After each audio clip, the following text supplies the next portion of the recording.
പുത്തൻവേലിക്കര ഉണ്ണിമിശിഹ ദേവാലയത്തിൽ തിരുനാളിനെ കൊടിയേറി. ഫെബ്രുവരി 5 മുതൽ 8 വരെയാണ് തിരുനാൾ. പുത്തൻവേലിക്കര ഉണ്ണിമിശിഹ ദേവാലയത്തിൽ ദിവ്യ ഉണ്ണീശയുടെയും പരിശുദ്ധ കന്യകാമറിയത്തിന്റെയും വിശുദ്ധ സെബസ്ത്യാനോസിന്റെയും തിരുനാളിനാണ് കൊടിയേറിയത്. ഭക്തി നിർഭരമായ ചടങ്ങിൽ വെച്ച് റവറന്റ് ഫാദർ ജോബി പലഞ്ചിക്കൽ കൊടിയേറ്റി.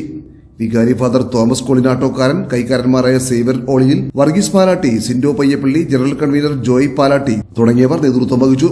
കൊടിയേറ്റിന് ശേഷം കായംകുളം പീപ്പിൾസ് തിയേറ്റേഴ്സിന്റെ അങ്ങാടിക്കുരുവികൾ എന്ന നാടകം അരങ്ങേറി.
മേഘങ്ങളെ വാഹനമാക്കി കാറ്റിന്റെ സിരകളിൽ സഞ്ചരിക്കുന്ന ബലവാനായ ദൈവമേ, ഞങ്ങൾ അങ്ങയെ ആരാധിക്കുന്നു.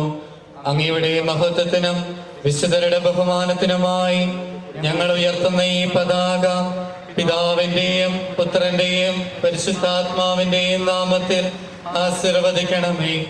ഈ പതാക വണങ്ങുന്നവർക്കെല്ലാം അങ്ങയുടെ സഹായം ലഭിക്കുമാറാകട്ടെ.